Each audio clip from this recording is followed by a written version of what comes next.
ngobrol bersua kepada walafiat.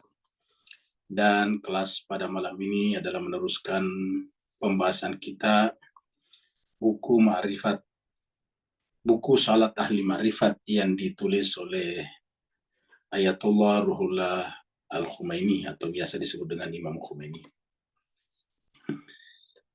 Terakhir kita sudah berbicara tentang beribadah secara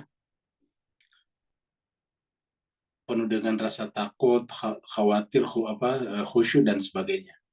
Pembahasan terakhir kita adalah berkenaan dengan memelihara ibadah kita supaya jangan sampai terganggu oleh gangguan-gangguan selain daripada mengingat kepada Allah, dan gangguan-gangguan itu adalah bisa dipastikan adalah disebut dengan dari syaitan, dan syaitan itu adalah diri kita sendiri atau manusia atau jin. Kalau jin beribadah gangguannya jin, kita beribadah gangguannya adalah diri kita sendiri manusia. Ya tentu bisa juga orang lain kalau mempengaruhi kita sebelum sholat misalnya, maka pengaruh-pengaruh mereka itu akan masuk dalam diri kita. Seperti kita ketahui bahwa kita manusia itu sangat dipengaruhi oleh apa yang kita pikirkan. Dan apa yang kita pikirkan itu tidak sedikit atau cukup banyak dari pengaruh lingkungan kita, dari orang lain, dari sekolah kita, dari guru-guru kita, dari teman-teman kita, dari sahabat-sahabat kita, dari orang tua kita, dan sebagainya. Bahwa kita menyebut guru itu adalah benar, tetapi tidak semua guru bisa mengajarkan sesuatu dengan benar. Jadi guru sendiri punya juga kemungkinan untuk salah, sehingga pengaruh dari guru juga ada yang benar, ada yang tidak benar. Ambil contoh misalnya di beberapa tempat, bagi kita Islam misalnya, ya Islam adalah agama yang benar. Tentu guru yang mengajarkan bukan Islam bagi kita tentu tidak benar. Nah seperti itu. Jadi artinya apa? Guru bisa mengajarkan sesuatu yang tidak benar. Paling tidak dalam takaran kebenaran agamawi kita. Agama samawi kita. Nah inilah yang coba yang kita sudah terangkan, dan kebetulan pertemuan terakhir kita sudah selesaikan bab itu. Kita sekarang masuk pada bab baru, dan mari kita masuk ke screen untuk meneruskan pembahasan kita.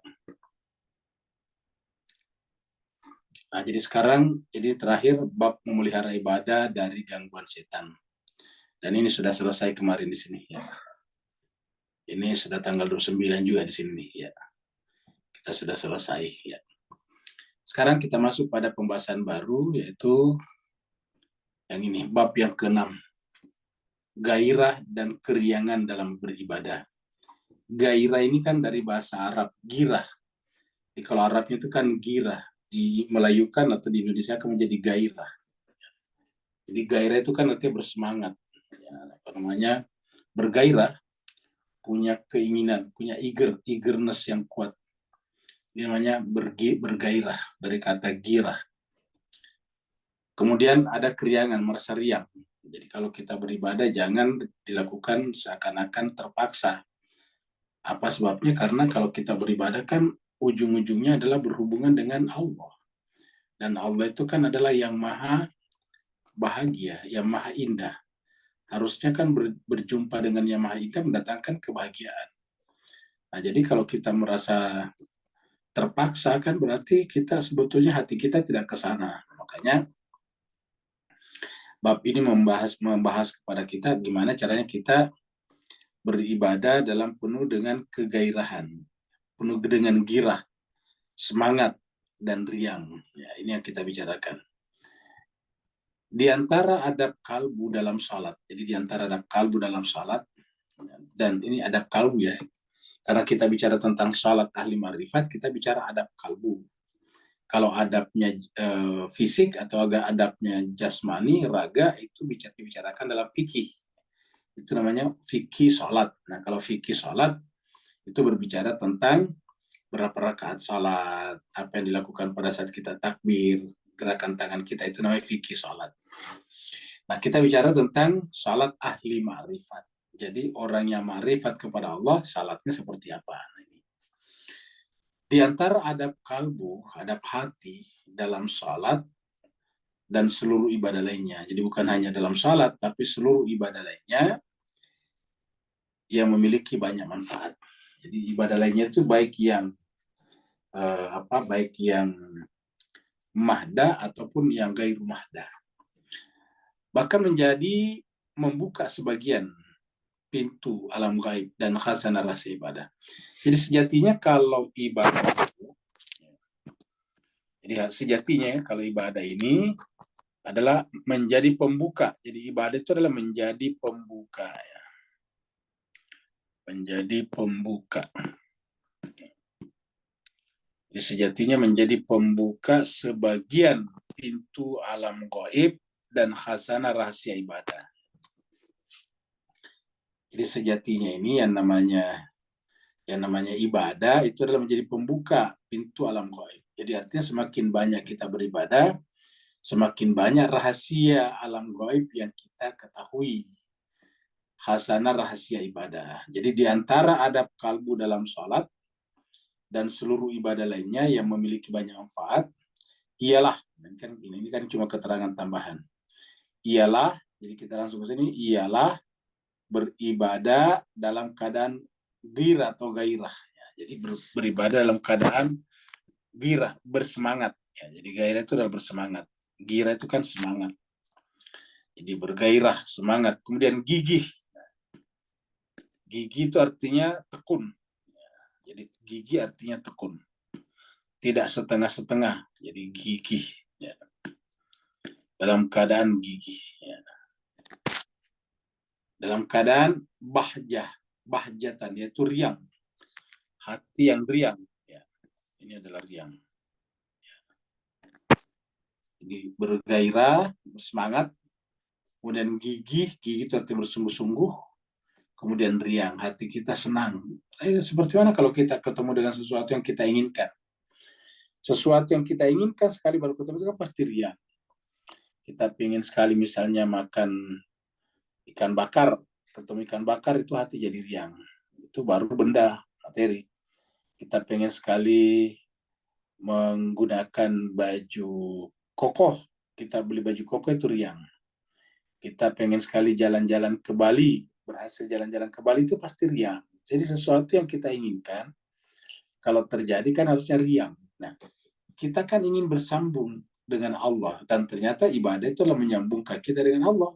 Ya, karena dengan beribadah tadi menjadi pembuka pintu-pintu alam gaib dan rahasia ibadah. Harusnya kan kita riang. Riang ini adalah bahjah. Ya. Kalau kita sholat Idul Fitri ada biasanya ada kata-kata itu. Ya.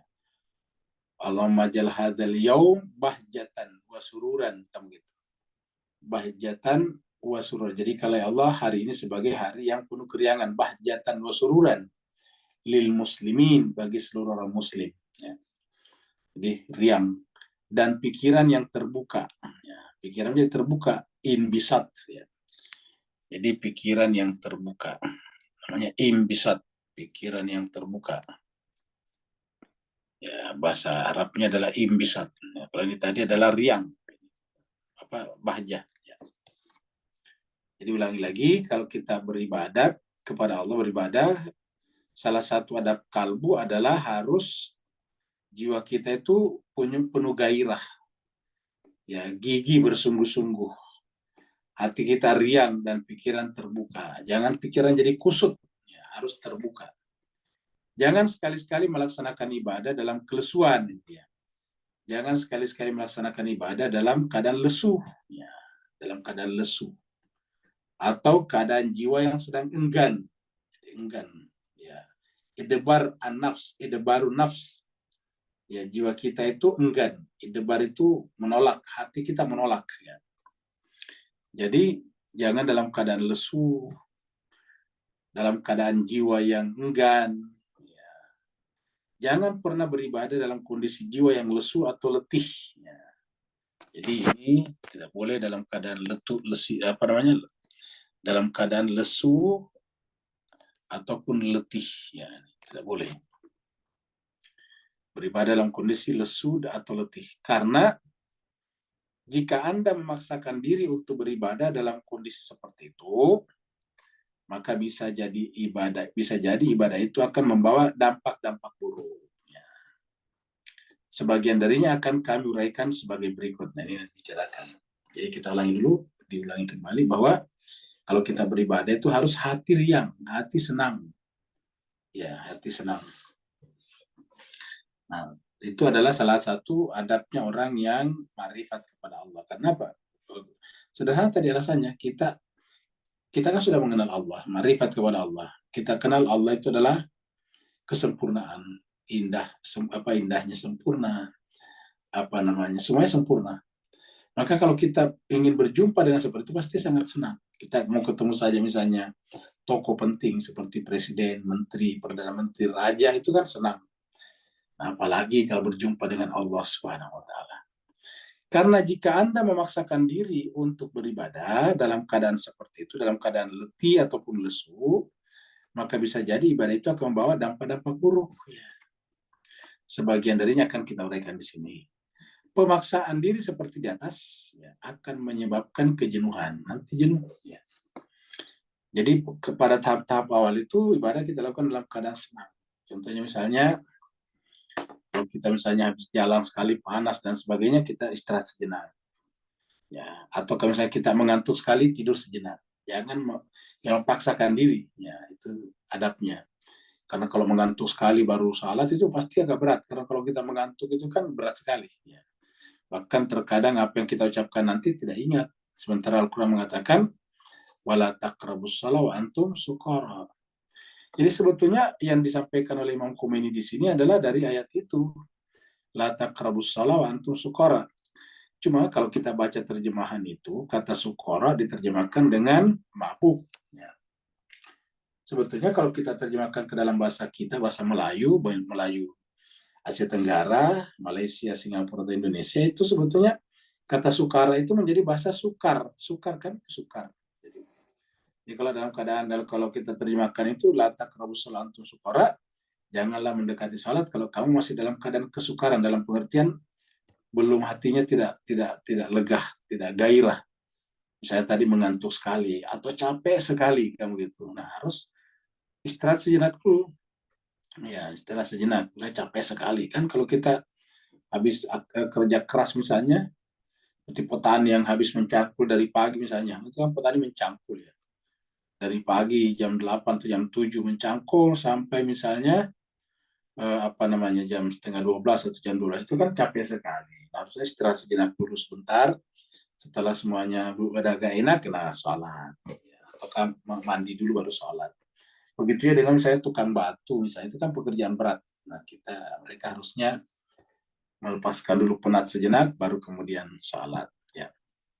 Makanya sedapat mungkin istirahat lebih awal, misalnya kalau yang menentukan istirahatnya adalah dia. Yang susah kan kalau yang menentukan istirahat bukan kita, tapi majikan. Seperti misalnya tukang batu harus kerja dari jam sekian sampai jam sekian. Pemaksaan diri seperti di atas akan menyebabkan kejenuhan. Jadi muncul kejenuhan. Jenuh. Nanti kalau sudah jenuh akhirnya tidak salat sama sekali. Ya. Bertambahnya beban. Nah, jadi bertambah beban. Jadi salat itu seakan-akan beban sekali. Coba jemaah sekalian ya, sering sekali yang kita merasakan kalau kita sudah salat lega rasanya. Tidak ada beban lagi. Nah, kan berarti bahwa ibadah itu kita anggap sebagai beban. Ini sebetulnya harus kita perbaiki. Harusnya ibadah itu menyenangkan, bukan beban. Ya, bukan beban.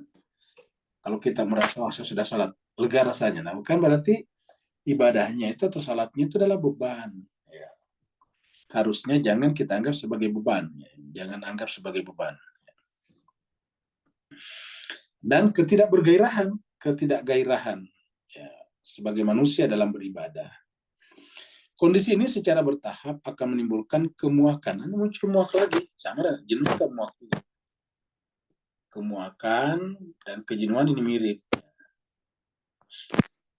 Kalau jenuh itu kan lebih kepada rutinitas. Kalau terus-menerus kita lakukan kan jenuh. Nah, kalau muak itu sesuatu yang tidak menyenangkan, muak. Tidak ada orang kita tidak bisa lihat, kita lihat itu muak, itu namanya sesuatu yang tidak menyenangkan. Jadi kondisi ini secara bertahap akan menimbulkan sifat muak dalam watak jiwa manusia terhadap segenap aktivitas ibadah. Ya. Sehingga nanti kalau dilakukan itu karena terpaksa ya cepat sekali, kan ada orang sholat cepat sekali. Ya seperti ayam mematok-matok makanan. Nah itu salat tidak boleh seperti itu. Jadi jangan sampai jiwa manusia kemudian menjadi muak terhadap aktivitas ibadah.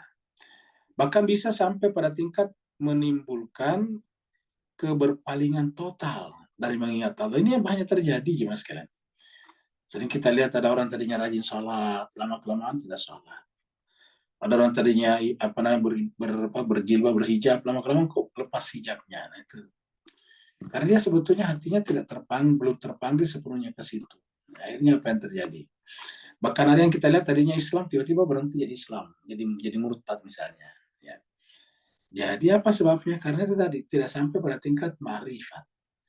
Jadi sebetulnya untuk membuat orang tetap istiqamah pada ibadahnya, dia harus didahului dengan ma'rifat. Makanya pernah kita sampaikan bahwa yang pertama sekali diwajibkan Allah itu adalah ibadah yang berkaitan dengan pengetahuan, yaitu membaca, belajar, iqra. Ya. Karena bagaimanapun dia rajinnya beribadah, kalau tidak berikra, ya nanti kalau tuh dia melakukan ibadahnya tidak punya makna. Ya saya baru membaca berita tentang tadi siang tentang haji misalnya di Indonesia. Ini kita bicara di Indonesia karena kita tahu Indonesia. Nah jadi di Indonesia sampai pada tingkat itu kan orang untuk berhaji itu ada yang ngantri sampai 40 tahun di Indonesia. Jadi ada 10 tahun, ada 20 tahun, tergantung daerahnya. Kalau daerahnya sangat bagus ekonominya, terus kemudian lebih kata orang lebih Islami, maka dia cenderung menjadikan haji itu sebagai cita-cita. Maka begitu dia berhasil usahanya, dia akan berhaji. Dan ini banyak di Indonesia seperti ini, sampai ada katanya nunggu sampai 40 tahun, ada 30 tahun, 20 tahun, bayangkan. Nah, bagaimana caranya untuk mempercepat ini? Ya, satu-satunya cara adalah menambah kuota dari mendekati atau melobi pemerintah kerajaan Saudi supaya menambah kuota, menambah jatah, yang menambah kuota. Dan kemarin ternyata kepala negara berhasil melobi pemerintah Saudi untuk menambah kuota. Tambahlah kuota sekitar 21.000 orang. Jadi kuotanya sudah 200 sekian puluh ribu, nah ditambah lagi 21.000, kan hampir 10% kuota ditambah kemarin haji ini. Nah, tetapi apa yang terjadi kemudian? Apakah 21.000 ini mempercepat orang yang sudah lama berhaji dan kemudian lebih cepat, lebih awal? Ternyata tidak. Karena lagi-lagi kuota itu setengahnya dibagi-bagi oleh pihak-pihak tertentu untuk dijual sebagai haji UNH plus ataukah haji yang langsung berangkat. Bayangkan. Bayar, saya baca tadi, sampai 800 juta kalau langsung berangkat. Bayangkan. Yang dijual yang mana? Yang kuota tadi. Bayangkan. Dibagi-bagi, ada yang didapat oleh anggota DPR, ada yang didapat oleh dari pihak Kementerian Agama dan seterusnya. Ini kan memprihatinkan sekali. Jadi ibadah itu benar-benar dikomersialisasikan, ya, dikomersialisasikan. Nah begitu ya katanya di Saudi juga begitu. Karena Saudi itu telah membangun hotel yang banyak untuk menambah pendapatan non migas, minyak dan gas, maka kemudian mereka menganjurkan supaya banyak supaya lebih banyak haji plus, haji khusus, karena mereka tinggal di hotel pastikan bayarnya mahal.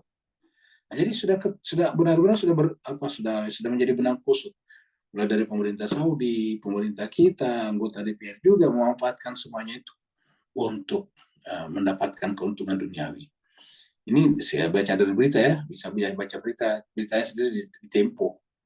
Bahwa di situ bayangkan satu anggota DPR dapat jatah sampai 100 sampai 500 orang misalnya, bayangkan. Dan kemudian diminta kepada travel untuk menjualnya. Mereka minta satu jemaah haji dapat sampai 1.000 sampai 2.000 US dollar per orang, bayangkan. Sampai seperti itu sekarang. Jadi ibadah sudah menjadi komersial. Kenapa? Ya karena orang yang mau pergi beribadah juga ya bukan untuk seperti yang dikatakan Imam Khomeini ini, untuk menaikkan gengsi, menaikkan prestise, bahwa dia berkali-kali berhaji, akhirnya yang banyak duitnya pergi berhaji lagi, pergi berhaji lagi. Mereka tidak punya rasa empati kepada saudara-saudaranya sesama muslim yang menunggu sampai berpuluh tahun, bayangkan. Jadi yang berhaji plus, yang bayar sampai ratusan juta, padahal sudah berkali-kali juga, tidak punya kemanusiaan, tidak punya hati juga, tidak punya nurani. Bayangkan itu. Mereka rela pergi berkali-kali di sana, dan orang kampung, orang yang menjual sapinya untuk membayar ONH plus, bayar haji, menunggu sampai 30 tahun. Jadi haji pun tidak menimbulkan kemanusiaan, apalagi ketuhanan. Ya. Apa sebabnya? Itu tadi, ibadah termasuk haji tidak dilakukan dengan ma'rifat. Ya. Tidak dilakukan dengan ma'rifat. Inilah yang terjadi.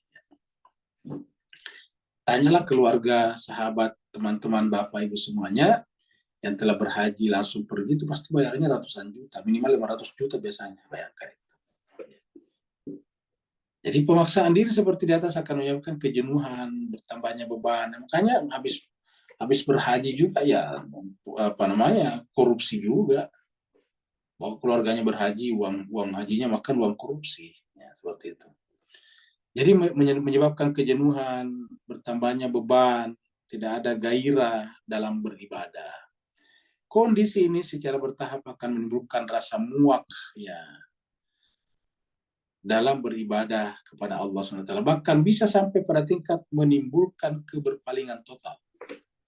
Berpaling total. Bahkan ada yang sudah pergi berhaji, menikahnya di depan Ka'bah, bukan hanya dia berpisah setelah kembali, setelah pernikahannya berjalan 3 tahun, atau 3 bulan, bahkan ada cuma 3 bulan, tetapi bahkan mereka pindah agama. Seperti itu. Ya. Luar biasa. Jadi inilah yang menyebabkan ibadah tidak banyak berpengaruh pada kehidupan kita. Keadaan seperti ini selanjutnya akan semakin memberatkan roh untuk mencapai maqam ubudiyah. Jadi keadaan seperti ini selanjutnya akan memberatkan roh untuk mencapai maqam ubudiyah. Jadi dia beribadah tapi belum mencapai maqam ubudiyah. Ya. Sebagai abad kan, maqam ubudiyah kan sebagai abad, sebagai hamba. Ya. Jadi memberatkan diri untuk mencapai derajat ubudiyah. Ya. Jadi memberatkan rohani untuk mencapai maqam ubudiyah. Ya. Suatu maqam, maqam itu state ya, tingkatan. Suatu maqam yang merupakan sumber semua kebahagiaan. Jadi suatu maqam yang merupakan sumber semua kebahagiaan. Jadi suatu maqam yang merupakan sumber semua kebahagiaan. Jadi sumber semua kebahagiaan ketika mencapai maqam ubudiyah. Sumber semua kebahagiaan dalam maqam ubudiyah ya. Ya, maqam ubudiyah ini adalah sumber segala kebahagiaan. Yang namanya maqam ubudiyah itu bukan salat, bukan pas kalau salat ya, bukan salat musallin. Maqam ubudiyah itu adalah maqam atau tingkatan di mana orang itu tidak merasa mempunyai apa-apa lagi. Dia merasa sebagai sahaya, hamba sahaya. Dia merasa sebagai budak belian Allah SWT yang tidak punya keinginan apa-apa lagi kecuali apa yang Allah inginkan padanya. Dia tidak punya rasa memiliki apapun kecuali bahwa dirinya sepenuhnya dimiliki oleh Rabb-nya, oleh Tuhannya, oleh majikannya. Nah itu namanya maqam ubudiyah, abad. Abad itu adalah yang tidak memiliki apa-apa, sudah sampai pada tingkat hakikat la haula wala quwata illa billahil aliyil azim. Itu adalah maqam ubudiyah yang sesungguhnya. Ya. Ibadah yang seperti ini tidak akan menerbitkan cahaya dalam kalbu. Jadi kalau ibadahnya tidak mencapai derajat ini, tidak akan mendatangkan cahaya dalam kalbu. Nah itulah sebabnya orang beribadah terkadang ribut di masjid, memperebutkan masjid, bahkan mohon maaf, memperebutkan kotak masjid. Luar biasa. Kebetulan jemaah sekalian berbahagia ya, saya termasuk yang sering diundang di masjid-masjid untuk ceramah. Ya, dan di situ bersentuhan dengan problem-problem yang terjadi di masjid-masjid. Ya, di antara problem yang terjadi di masjid-masjid ini adalah menguasai kotak amal. Di antara sumber lain masalahnya lagi adalah bahwa ya pengajian-pengajian di sana itu tidak didasarkan lagi terkadang pada kualitas, tetapi pada persahabatan atau pertemanan ataukah perkerabatan.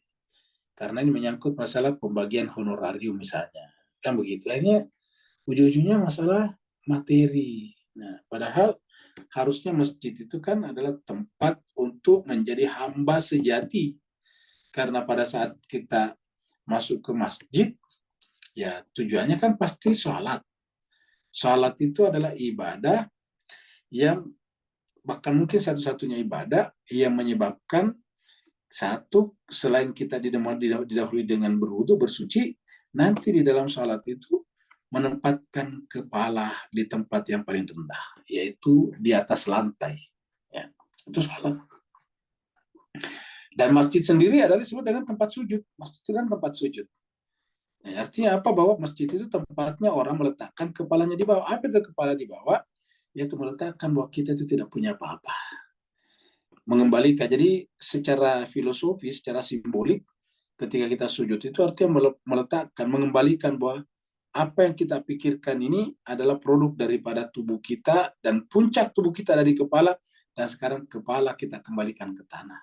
Saya ini tidak punya apa-apa, Tuhan, saya hanya dari tanah saja. Kalau seandainya bukan karena kehendak-Mu, Tuhan, seandainya bukan karena keinginan-Mu, Tuhan, seandainya bukan karena karunia-Mu, Tuhan, kepada saya hanyalah sebongkah, segenggam daripada tanah lumpur hitam yang diberi bentuk. Min salsalin min hamain masnun. Kan itu yang kita bahas tadi sore juga. Ketika Allah berfirman, wa idh qala rabbuka lil malaikati inni khaliqun basyaran min salsalin min hamain masnun. Kita ini diciptakan dari lumpur hitam yang diberikan bentuk. Jadi kita hanya lumpur hitam, lumpur kering hitam yang diberi bentuk. Kenapa menggunakan kata lumpur kering? Karena tidak ada tanda kehidupan padanya. Kalau lumpurnya kering kan tidak ada tanda kehidupan. Kapan ada kehidupan? Ketika terkena air. Ketika sudah bercampur dengan air itu si lumpur, barulah menjadi tin. Makanya di Al-Quran itu ada kata min turab atau min salsalin min hamain masnun. Ada juga min tin. Jadi kaitannya dengan wa qala rabbuka lil malaikati inni khaliqun basyaran itu ada dua. Ada di surat Al-Hijr dan ada di dalam surat Sad. Ya, coba kita lihat di sini nih biar lebih jelas jemaah sekalian ya. Ini tadi sore kita sudah bahas Al-Hijr ini ya, ini surat Al-Hijr ya. Wa qala rabbuka lil malaikati inni khaliqun basyaran min salsalin min hamain masnun. Nah, kita angkat lagi satu surat Sad ya. Surat 38 ini ya, ayatnya 71. Ya, ini. Idz qala rabbuka lil malaikati inni khaliqun basyaran min tin. Nah, kalau di sini kan tadi ya. Kalau kita lihat yang di sini nih ya. Ini adalah sama, jadi di sini sama nih, kecuali wawunya. Idz qala rabbuka lil malaikati inni khaliqun basyaran, sini sama. Kalau di sana tadi di surat Sad ini khaliqun basyaran min apa? Min tin. Nah, kalau di sini tadi surat Al-Hijr min apa? Min salsalin min hamain masnun. Dari tanah liat kering. Min salsalin, dari tanah liat kering. Min hamain masnun, dari lumpur hitam yang diberi bentuk seperti itu. Min salsalin min hamain masnun, dari tanah liat kering yang diberikan bentuk. Nah, itu adalah apa namanya, manusia, basyar. Jadi ini tanah liat kering, ya, lumpur hitam. Tidak ada tanda-tanda kehidupan sama sekali. Nah, setelah diberikan air, barulah menjadi tin namanya. Jadi tin itu adalah tanah yang bercampur, tanah kering, turap yang bercampur dengan air. Jadi turap itu adalah tanah kering yang bercampur dengan air. Jadi turap. Nah, jadi dari situ ketika kita sujud, kita mengembalikan, ya Allah, saya ini hanyalah lumpur hitam, lumpur kering. Seandainya bukan karena karunia-Mu, pertama, Kamu turunkan air di muka bumi sehingga bumi punya air, sehingga lumpur kering bisa menjadi basah, kemudian bisa menjadi tumbuh, ya seperti itu. Ada kehidupan di sana. Jadi kita benar-benar tidak punya siapa-siapa. Tidak pantas kita membangga-banggakan asal-usul kita, warna kulit kita, dan sebagainya. Karena semuanya itu adalah sama, dari lumpur kering yang diberikan bentuk, ataukah dari tanah seperti ini, mintin. Ya. Yang menyebabkan kita bernilai adalah karena ini ada ruhnya. Faida sawaituhu, setelah kusempurnakan bentuknya secara fisik, wa nafakhtu, baru kemudian kutiupkan fihi padanya, min dari ruhi ruhku. Ini ruhi sama di sini. Di surat Al-Hijr juga begitu nih. Ya, nih. Faida sawaituhu wa nafakhtu, lalu kutiupkan fihi padanya, min dari ruhi ruhku. Jadi inilah yang menyebabkan kita bisa seperti sekarang. Nah, makanya faka'u lahu sajidin, maka sujudlah. Nah, lahirlah tempat sujud itu adalah masjid. Ya. Faka'u, maka tunduklah lahu kepadanya sajidin, dalam keadaan sujud. Sama juga. Surat Sad juga ini. Ya. Faka'u lahu sajidin, sama. Nah, dengan demikian sujud itu adalah menyadarkan diri kita bahwa kita ini tidak siapa-siapa. Mohon maaf, kita ini kan dihormati orang karena misalnya ilmu kita. Nah, ilmu ini kan tidak bisa kita dapatkan kalau kita bukan manusia. Misalnya kita diciptakan jadi hewan, kambing misalnya, nggak bisa punya ilmu. Kenapa kita punya ilmu? Ya karena kita ditiupkan ruh, ini ruh Tuhan tadi. Iya. Jadi kalau kaitannya tadi dengan tin, ya sama dengan kambing, sapi, kuda, dan sebagainya. Yang bedakan kita adalah ada ruh di sini, ruhi. Dan ini adalah otoritas Tuhan mutlak. Karena Tuhan yang mengatakan wa nafakhtu, dan aku tiupkan fihi padanya ruhku. Dengan adanya ruku di sana, maka seluruh makhluk disuruh sujud kepadanya. Faka'ulahu sajidin. Saya kira jelas sekali jemaah sekalian sebagai betapa kita manusia ini tidak punya apa-apa. Nah, ketika kita mencapai kesadaran seperti inilah yang disebut dengan maqam ubudiyah. Maqam ubudiyah inilah yang Allah sebut dalam kata ibadi. Jadi kalau misalnya ada kata ibadi di dalam surat Al-Fajr ini, kita lihat surat Al-Fajr di sini ya. Surat Al-Fajr. Ya, ini surat Al-Fajr 89 ya, ayat-ayat terakhir. Ya ayyatuhan nafsul mutmainnah, wahai jiwa yang tenang, irji'i, kembalilah ila rabbika, kepada Tuhanmu. Jadi kata irji, rujuklah. Rujuklah, kembalilah. Kata-kata irji itu kembali bukan hanya kembali seperti kita kembali ke rumah, tapi rujuk ya, menjadi satu kembali. Ya. Makanya kalau ada suami istri marahan baru kembali namanya rujuk. Irji'i, kembalilah ila, kepada rabbiki, Tuhanmu, radiyatan mardiyah, dalam keadaan ridho dan diridhoi. Ya. Fadakhuli, lalu bergabunglah, masuklah, fi, ke dalam ibadi. Nah, ibadi di sini adalah ya-nya Allah nih, ya mutakalim namanya. Ke dalam golongan hamba-hambaku. Siapa golongan hamba-hambaku? Apakah kita? Tentu bukan, karena maksudnya tidak semua kita. Kenapa? Karena ini jelas di atas yang dipanggil ya ayatun nafsul mutmainnah baru suruh masuk di sini. Berarti ada yang tidak masuk. Berarti ini adalah sudah ada duluan. Ibadi itu siapa? Yang mencapai derajat atau maqam ubudiyah. Ini mencapai maqam ubudiyah. Fadakhuli fi ibadi, maka masuklah, bergabunglah ke dalam golongan hamba-hambaku. Fadakhuli fi ibadi. Masuklah ke dalam golongan ibadi, hamba-hambaku. Jadi fadakhuli fi ibadi. Ya, masuklah ke dalam golongan hamba-hambaku. Ya, contohnya saya lagi kita baca dalam surat 2 Al-Furqan ini. Ya. Kita lihat ayatnya 63. Ya.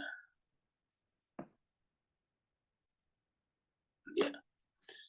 Wah, ibad ini bentuk jamak dari abad. Ibadur Rahman. Ar-Rahman siapa? Allah, ibadullah. Nah, berarti yang dimaksud ibadullah sini adalah tidak semua hamba, tidak semua kita. Makanya ciri-cirinya berat. Ya, coba lihat. Wa ibadur Rahman atau kaibadullah, karena Ar-Rahman adalah Allah. Ini adalah kategori maqam ibad, makan ibad namanya. Makam abad, ya. Makam ubudiyah. Ya. Jadi mereka mencapai makam ubudiyah ini adalah orang-orang yang yamshuna, kalau berjalan, alal ardi, di muka bumi ini. Kalau berjalan di muka bumi itu haunan, dia rendah hati. Ya. Kata rendah hati di sini bahkan sebetulnya lebih dalam lagi. Kenapa? Haunan itu dari kata hina. Dia merasa tidak punya apa-apa, merasa hina. Saya ini kan hamba yang hina, kan begitu. Dia tidak pernah tidak ada tempat untuk sesuatu yang dia banggakan. Apa yang dibanggakan? Ilmu bukan, saya hina. Karena hina itu kan Orang berilmu, orang berpangkat, orang punya keturunan baik-baik kan bisa hina. Nah, saya ini hina kata ayat ini. Kalau berjalan di muka bumi, haunan dalam keadaan hina, merendah. Tidak pernah merasa besar kepala, menunjukkan bahwa saya ini, saya itu. Ya. Haunan, ya merasa hina. Nah, kalau sudah hina seperti ini, tidak ada yang bisa menghinakannya. Kenapa ya? Sudah sangat rendah. Kan yang bisa dijatuhkan itu kan yang di atas. Bisakah kita jatuhkan di lantai? Ya tidak bisa. Kalau sudah di lantai, sudah di bawah, di dasar, nggak bisa dijatuhkan lagi kan. Yang bisa dijatuhkan itu adalah sesuatu yang ada di atas. Nah, jadi kalau ada orang merasa sakit, merasa dihinakan, berarti dia merasa tinggi tuh. Dia merasa bernilai. Ya, dia merasa memiliki kedudukan yang tinggi sehingga dia merasa dihinakan. Ya. Kalau kita sudah merasa hina duluan, ya nggak ada. Lihatlah Nabi Muhammad kita disebut sebagai tukang sihir, disebut dengan macam-macam, tetapi dia tidak pernah merasa terhinakan. Jadi alladzina yamshuna 'alal ardi haunan wa idza khatabahumul jahilun, dan apabila orang-orang bodoh menyapa mereka, khatabahumul jahilun, mereka tidak marah, tidak murka, tidak mencak-mencak, tidak mengamuk-ngamuk. Kalau mereka hanya mengatakan salam, salam, coba. Inilah makam apa? Makam ubudiyah, ibadur rahman, sama dengan di sini tadi makam ibadi. Saya kira sudah Bapak sekalian sudah jelas ya. Jadi keadaan seperti ini selanjutnya akan semakin memberatkan rohani tadi, karena kita ini adalah roh. Intinya kita roh tadi. Wa nafakhtu fihi min ruhi. Untuk mencapai makam ubudiyah. Jadi yang menyebabkan kita mencapai makam ubudiyah adalah roh tadi, seperti dalam ayat dalam hadis ini tadi, surat Sad tadi ini. Fa idza sawaitu wa nafakhtu fihi min ruhi. Roh inilah menyebabkan semua makhluk sujud, dan tentu kita sujud juga. Fakaulahu sajidin. Jadi ruh inilah. Kenapa? Dalam ruh ini ada ya mutakalim di sini, ada ku, ini ruhku. Jadi ya-nya ini namanya ya yang kembali kepada yang berbicara. Siapa yang berbicara? Tuhan di sini. Sawaitu ketika aku, akunya Tuhan, ku sempurnakan. Nafakhtu, ku, ini kunya besar harus ini, kutiupkan. Di sini harusnya juga kunya besar. Kutiupkan padanya ruhi, ruhku, mir ruhi. Jadi intinya adalah bahwa Tuhanlah, tidak ada sama sekali kontribusi kita. Yang membuat kita menjadi manusia sawaituhu, Tuhan. Karena dialah mengatakan sawaitu, aku menyempurnakan dia sebagai manusia biologis. Lalu kemudian setelah sempurna sebagai manusia biologis, wa nafakhtu, kutiupkan padanya ruh, sehingga dia menjadi manusia spiritual, manusia rohaninya. Seperti itu. Dan manusia rohani inilah menyebabkan kita punya akal pikiran, punya kemampuan untuk berilmu pengetahuan. Ya, jadi saya kira jemaah sekalian yang jelas. Keadaan seperti ini selanjutnya akan semakin beratkan roh untuk mencapai makam ubudiyah. Apa itu makam ubudiyah? Suatu makam yang merupakan sumber semua kebahagiaan. Jadi kalau kita sudah mencapai makam ubudiyah, inilah sumber semua kebahagiaan. Ibadah yang seperti itu tidak akan menerbitkan cahaya dalam kalbu dan tidak akan mempengaruhi relung-relung jiwa seseorang. Jadi, ibadah yang seperti itu tidak akan menerbitkan cahaya dalam kalbu dan tidak akan mempengaruhi relung-relung jiwa seseorang. Jadi tidak memantik cahaya di dalam hati, tidak juga mempengaruhi relung-relung jiwa kita. Akibatnya bentuk ubudiyah. Bentuk ubudiyah. Jadi akibatnya bentuk ubudiyah tidak bisa terformat dalam kalbu. Maksudnya bentuk ubudiyah itu artinya pengaruh ibadah pada jasmani kita tidak terformat di dalam kalbu. Artinya tidak berpengaruh keluar. Ya. Bentuk ubudiyah tidak bisa terformat di dalam kalbu. Padahal sebagaimana telah kami sebutkan pada bagian lalu, tujuan akhir seluruh ibadah adalah untuk mencetak batin manusia. Jadi perhatikan, tujuan seluruh ibadah, tujuan akhir ya. Tujuan akhir seluruh ibadah. Tujuan akhir seluruh ibadah adalah untuk mencetak batin manusia dalam format ubudiyah dan penghambaan kepada Allah Subhanahu wa taala. Ini perlu kita camkan ini. Ya. tujuan akhir seluruh ibadah adalah untuk mencetak batin manusia. Jadi, batin kita supaya terformat, tercetak, ya kita beribadah supaya jiwa kita itu adalah yang muncul di sana adalah Allah. Jadi, tujuan akhir seluruh ibadah adalah untuk mencetak batin manusia dalam format ubudiyah. Ingat, dalam format ubudiyah. Jadi kata format ubudiyah itu artinya orang itu serasa hamba. Lihatlah jemaah sekalian, kalau seseorang itu adalah hamba sahaya, kan kelihatan sekali. Dari wajahnya kelihatan, dia tidak merasa memiliki apa-apa. Dia merasa miskin, merasa apa-apa, kayak gitu. Ya, tidak mungkin misalnya ada orang yang mencapai derajat ubudiyah kemudian flexing di mana-mana, nggak mungkin. Dia orang yang namanya ubudiyah itu adalah tidak ada yang bisa, dia merasa tidak ada yang bisa dibanggakan. Dia malu kalau membanggakan sesuatu yang bukan miliknya, karena kita tidak memiliki apapun juga. Kita membanggakan ilmu kita, ilmu itu dari Allah. Karena ilmu itu juga didapatkan melalui akal pikiran dan akal dari Allah. Jadi semuanya. Merasa malu kita kalau kita membanggakan sesuatu yang bukan milik kita. Jadi lebih jelasnya, di antara rahasia dan pengaruh yang diharapkan dari ibadah, di antara rahasia dan pengaruh yang diharapkan dari ibadah dan riyadhah adalah tercapainya dominasi kehendak. Ya, tercapainya dominasi kehendak atau iradah pada sekujur tubuh manusia. Tapi iradat apa? Iradat ilahiyah. Di antara rahasia dan pengaruh yang diharapkan dari ibadah dan riyadhah, ini riyadhah latihan-latihan, adalah tercapainya dominasi kehendak, iradah. Kehendak apa? Kehendak ilahiyah maksudnya di sini pada sekujur manusia. Jadi iradat itu nanti iradat Allah, ya, iradat Tuhan. Ya. Iradat Tuhan telah berlaku pada diri kita. Ketika iradat Tuhan berlaku pada diri kita, maka kita tinggal berserah. Tergantung Tuhan berkehendak menjadikan kita apa dan menghendaki kita jadi apa. Seperti contohnya, ketika Imam Hussein meninggal di Karbala, kenapa dia tidak berkeluh kesah?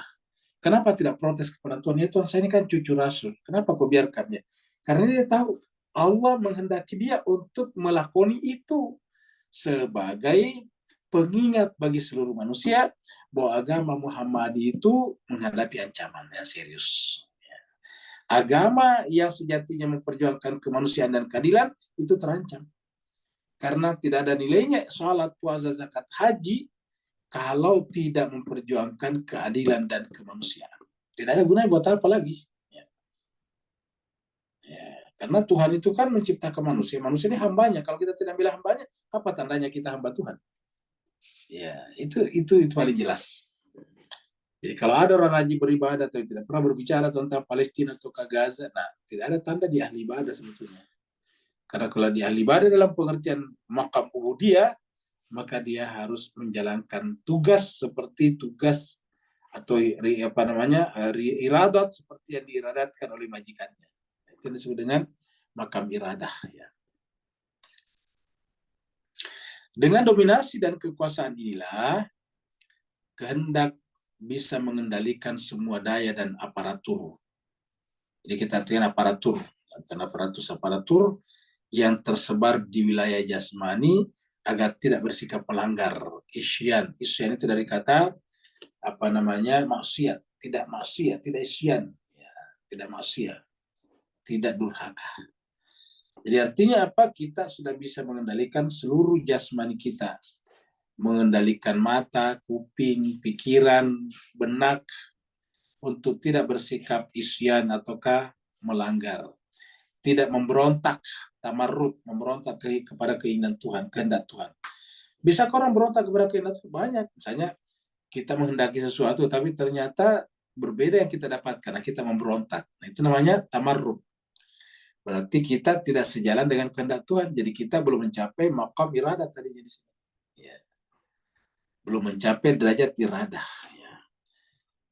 Ya, seperti yang saya, kenapa itu Bunda Zainab kok tidak histeris pada menyaksikan masalah atau menyaksikan menyaksikan malapetaka yang luar biasa di depan matanya, ketidakadilan. Ya dia tidak memberontak sama sekali karena dia menganggap itu sebagai iradat Tuhan. Ya, untuk menjadikan mereka keluarga Nabi sebagai contoh, sebagai bukti, sebagai fakta. Inilah bukti, inilah fakta bahwa kemanusiaan dan keadilan sudah tidak ada. Karena disebut dengan keadilan itu adalah orang dihukum berdasarkan proses pengadilan yang fair. Nah, ini tidak ada pengadilan, tiba-tiba orang dibunuh, nah itu pasti kezaliman. Ya. Jadi sudah kelihatan di situ.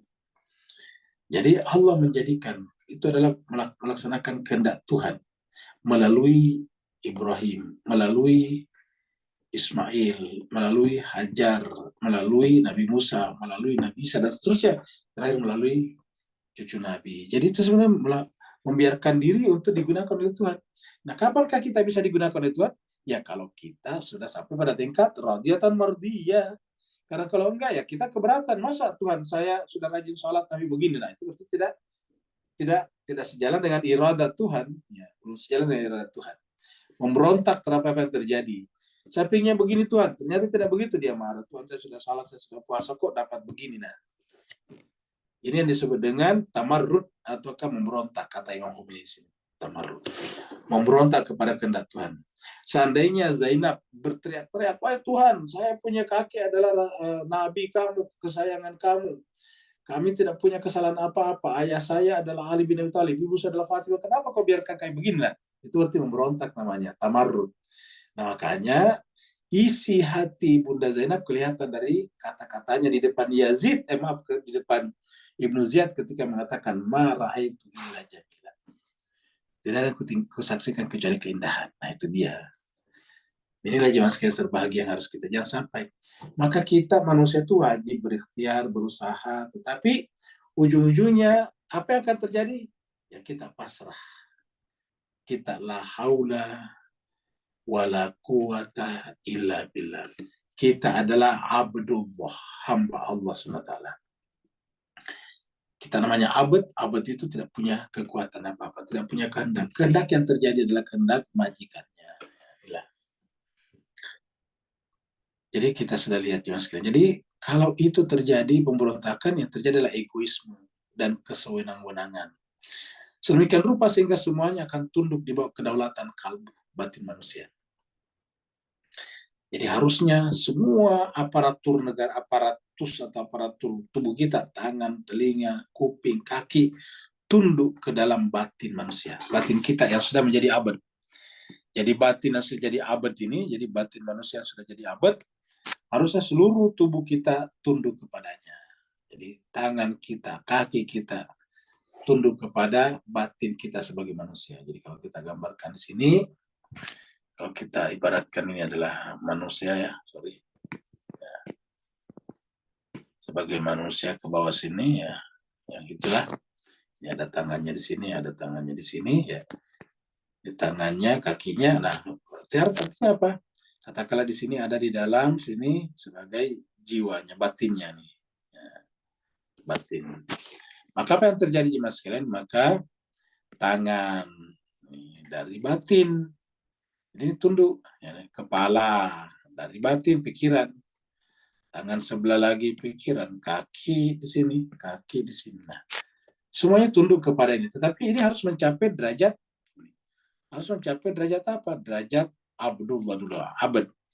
Jadi namanya maqam ubudiyah. Harus mencapai derajat maqam ubudiyah tadi. Ubudiyah ya. Sehingga nama lainnya adalah menjadi abdullah. Jadi menjadi abdullah. Jadi dia sudah menjadi derajat abdullah ya. Abdullah ya ini dia. Jadi menjadi derajat Abdullah ini ya. Ini Abdullah namanya. Atau tadi istilah lainnya di surat Al-Furqan namanya Ibadur Rahman. Ya, jadi inilah. Jadi jiwa sudah mempengaruhi semuanya. Jiwa ini apa isinya? Iradat Allah, keinginan Allah, bukan lagi keinginan pribadi. Kalau keinginan pribadi ya tamarrud tadinya, pemberontakan. Yang ada di sana adalah egoisme, togut namanya, togok ya, togok. Dan itu harus ditiadakan sebetulnya, seperti dalam surat Al-Baqarah di sini misalnya ya. Dalam surat apa namanya, kita lihat dalam surat Al-Baqarah ya.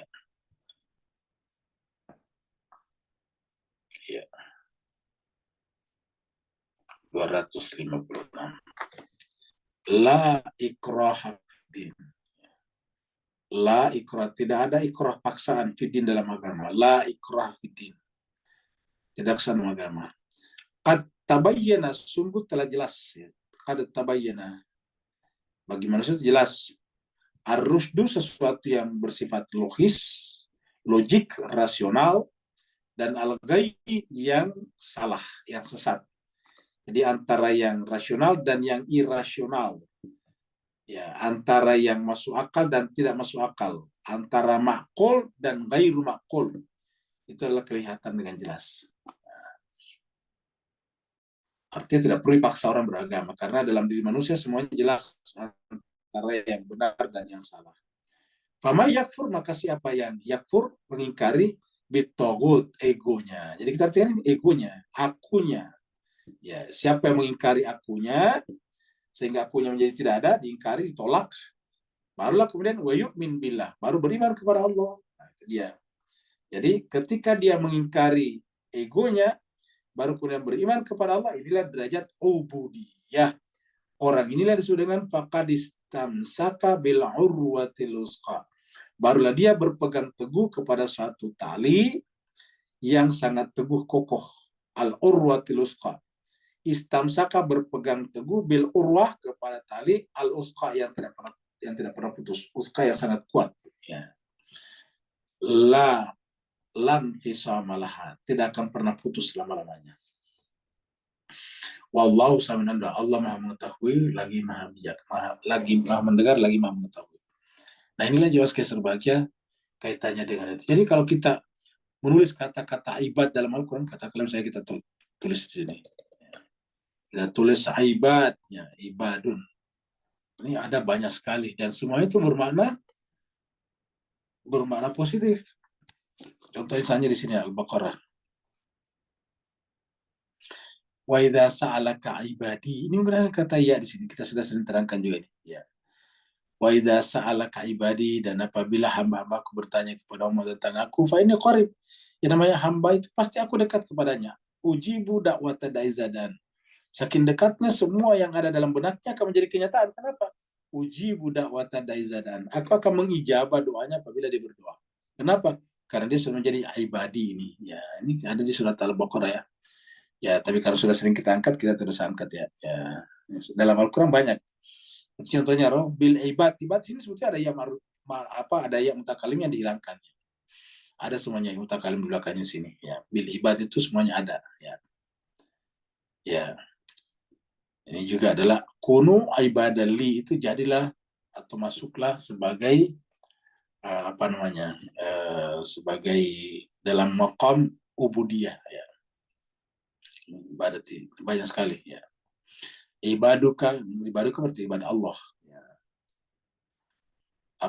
Ibadihi, nah, ibadihi hambanya dan seterusnya. Jadi banyak sekali dalam Al-Quran.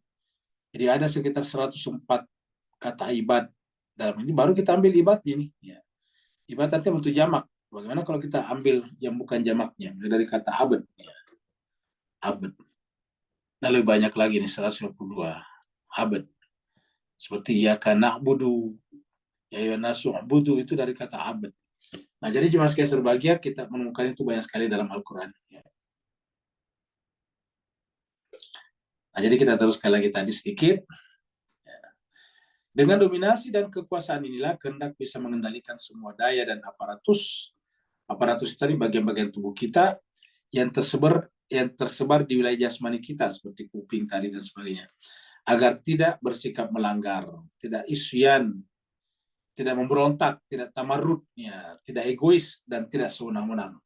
Sehingga, atau sedemikian rupa, sehingga semuanya akan tunduk di bawah kedaulatan kalbu dan batin manusia. Selama ini kita tidak tunduk di bawah kedaulatan kalbu atau batin manusia, tetapi batin dan kalbu kita lah yang tunduk di bawah hawa nafsu kita. Gitu. Bahkan secara bertahap perlu diupayakan agar semua itu bisa melebur dan luluh di dalam dimensi gaib yang disebut dengan malakut. Kita sudah terangkan juga bedanya dengan mulk, dimensi malakut, malakuti. Seperti di akhir surat Yasin, Subhanalladzi biyadihi malakutu kulli syai'. Atau di surat Al-Baqarah dikatakan, maka kemudian Allah perlihatkan kepada Ibrahim malakutu kulli syai', malakutus samawati wal ardh. Itu adalah Allah perlihatkan kepada Ibrahim malakutas samawati wal ardh, malakutnya langit dan bumi. Ya. Dengan demikian perintah dimensi malakut akan berjalan secara efektif pada dimensi fisik. Jadi perintah dimensi malakut, ya, di dimensi gaib tadi di sini, ya,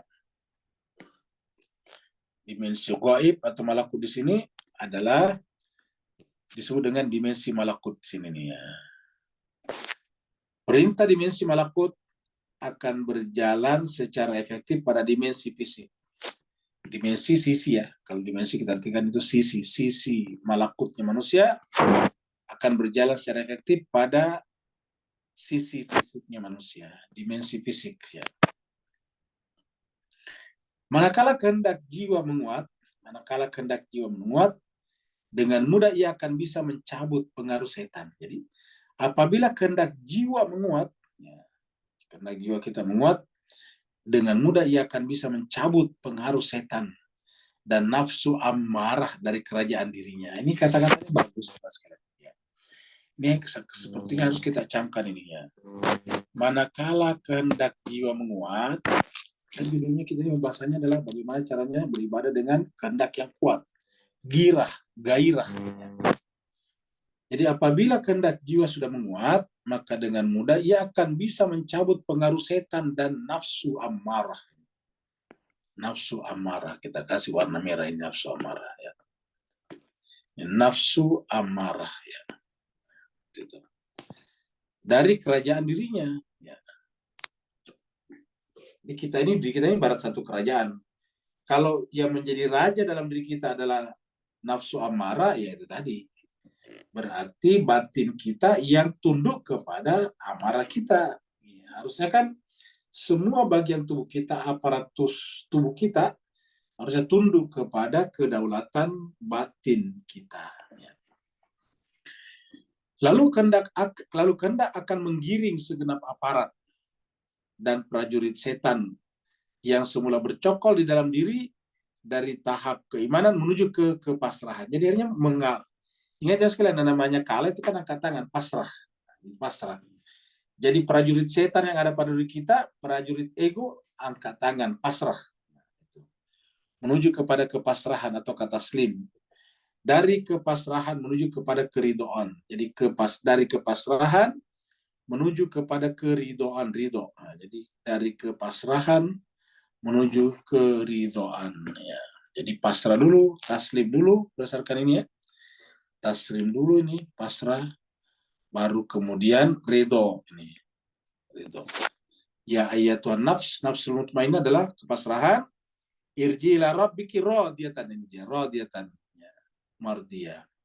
Jadi menuju kepada keridhaan, ridho, dan dari keridhaan menuju kepada kesirnaan, fana. Kapan dia fana? Yaitu fadkhuli fi ibadillah. Jadi ya ayyatuhan nafsul mutmainnah irji'i ila rabbiki radiyatan mardiyah. Fadkhuli fi ibadi. Baru masuklah ke dalam golongan hamba-hamba. Jadi kita tidak, yang ada adalah hamba Tuhan saja. Fadkhuli fi ibadi. Baru wadkhuli jannati. Apa itu jannati? Sebetulnya adalah jannati di situ adalah nama lain daripada Tuhan. Dalam pengertian jannah itu kan tamanku. Masuklah ke dalam taman eksistensi diriku. Masuklah di dalam taman keberadaanku, wujudku. Ya. Dan untuk masuk ke sana kita harus hilang. Jadi fadkhuli fi ibadi wadkhuli jannati. Dalam keadaan ini jiwa akan merasakan semerbaknya. Baru merasakan, dalam keadaan seperti ini jiwa akan merasakan semerbaknya rahasia-rahasia ibadah dan sekelumit dari penjelmaan ilahi yang aktual, tajalli fi'li namanya, ya. Jadi dalam keadaan ini jiwa akan merasakan semerbaknya rahasia-rahasia ibadah dan sekelumit dari penjelmaan ilahi yang aktual dalam bentuk tajalli fi'li. Jadi semua nanti perbuatannya adalah merupakan tajalli fi'lih, yaitu manifestasi ilahiyah. Tajalli itu kan manifestasi, fi'l itu perbuatan. Jadi manifestasi perbuatan Tuhan melalui dirinya. Manifestasi perbuatan Tuhan melalui dirinya. Ini yang terjadi pada Nabi Rasul dan para ma'sumin. Yaitu diri mereka telah digunakan Allah sebagai manifestasinya di alam perbuatan. Manifestasi fi'li namanya. Nah, jangan sekalian berbahagia, sebetulnya itulah tujuan daripada ibadah kita, itu mencapai maqam ubudiyah. Ya, terima kasih banyak. Jadi kita akhiri sampai di sini. Ya. Hari ini tanggal 13 ya, bulan Juli 24. Terima kasih banyak atas perhatian Bapak Ibu semuanya. Mohon maaf atas segala kekurangan. Yang mau bertanya dipersilakan.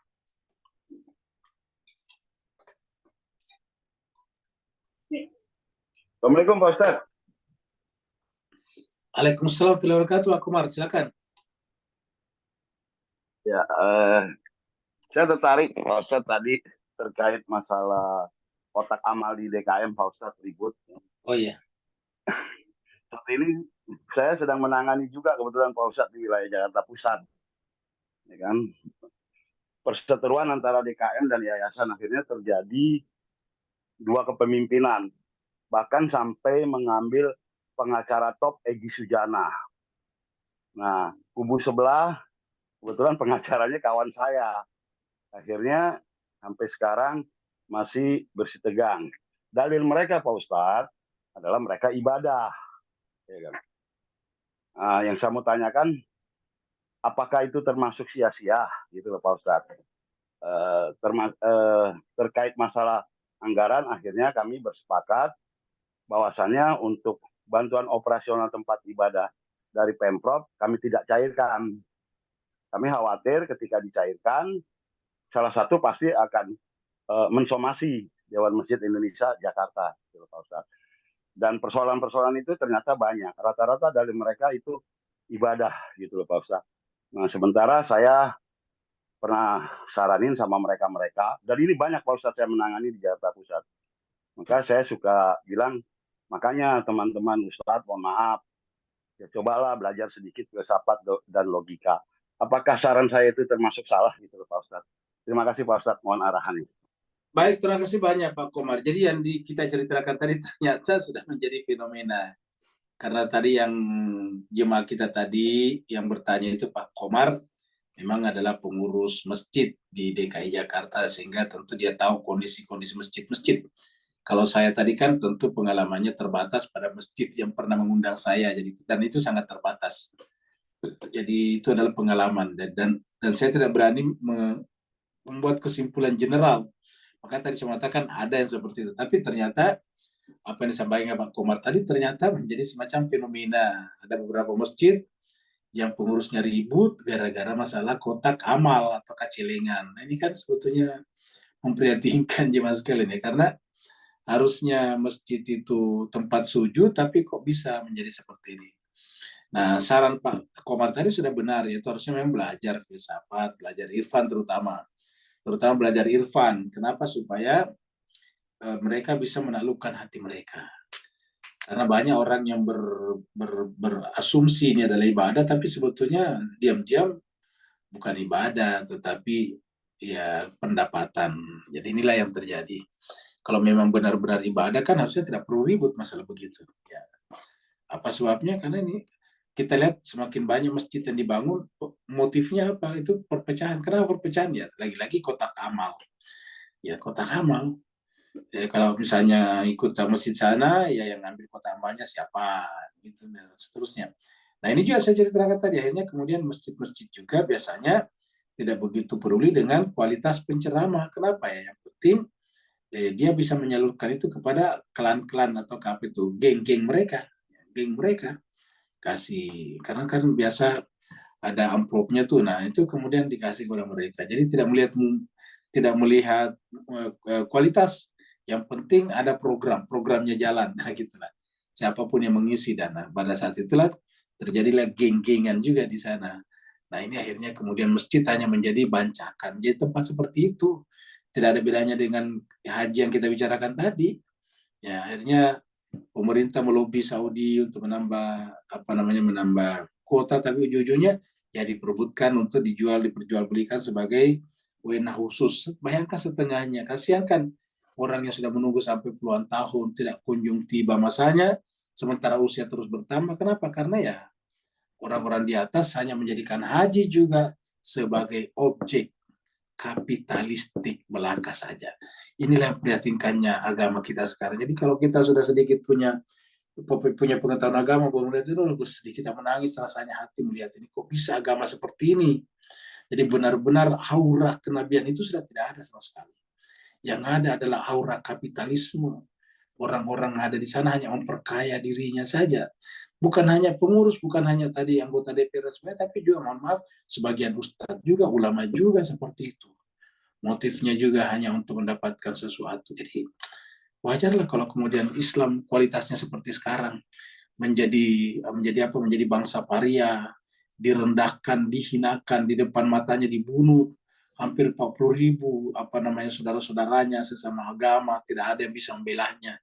Negara-negara Arab kaya di sekitarnya sibuk untuk mengurusi diri mereka masing-masing. Inilah di kita benar-benar sampai pada titik nadir, sampai pada tingkat sudah serendah-rendahnya sampai di titik nadir seperti ini.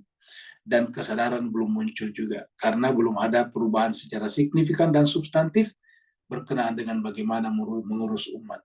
Jadi saya kira ujung-ujungnya harus kembali kepada konsisten mempelajari ayat-ayat Al-Quran. Ini yang harus kita lakukan. Walaupun dia disebut tadinya dia pengurus partai Islam atau apalah, kalau selama dia masih tidak mempelajari Al-Quran secara saksama, secara sistematis, ya ujung-ujungnya disebut Islam itu adalah imajinasinya saja. Hanyalah hayalan-hayalannya tentang agama, tapi bukan agama itu sendiri. Nah, satu yang kedua adalah kembali belajar pengetahuan yang substantif seperti filsafat, agar kita mengetahui hakikat dunia misalnya, hakikat materi, dan seterusnya. Baru kemudian irfan mengajarkan kita untuk ma'rifat kepada Allah dengan sebenar-benarnya. Saya kira sudah benar Pak Kondra. Saya kira pengurus DKM, pengurus DMI masjid, saya kira memang harus begitu. Harus mendorong pengurus-pengurus untuk mereka kembali kepada Al-Quran dan belajar filsafat dan irfan atau hikmah dan irfan. Jadi bukan hanya sekedar membagikan boti misalnya, tetapi sekaligus memberikan syarat supaya masjid bagus harus lakukan ini. Karena kalau tidak, semakin lama semakin banyak masjid berdempetan karena tadi memperebutkan kotak amal, dan masing-masing masjid membangun menara yang sangat tinggi, akhirnya kemudian yang berisik diri sendiri kita sendiri umat Islam yang berisik akhirnya. Ada lagi yang lain? Kalau tidak ada, berarti kita akhiri sampai di sini. Terima kasih banyak atas perhatian Bapak Ibu semuanya. Mohon maaf atas segala kekurangan. Wa'alafu minkum. Wassalamualaikum warahmatullahi taala wabarakatuh. Waalaikumsalam warahmatullahi wabarakatuh.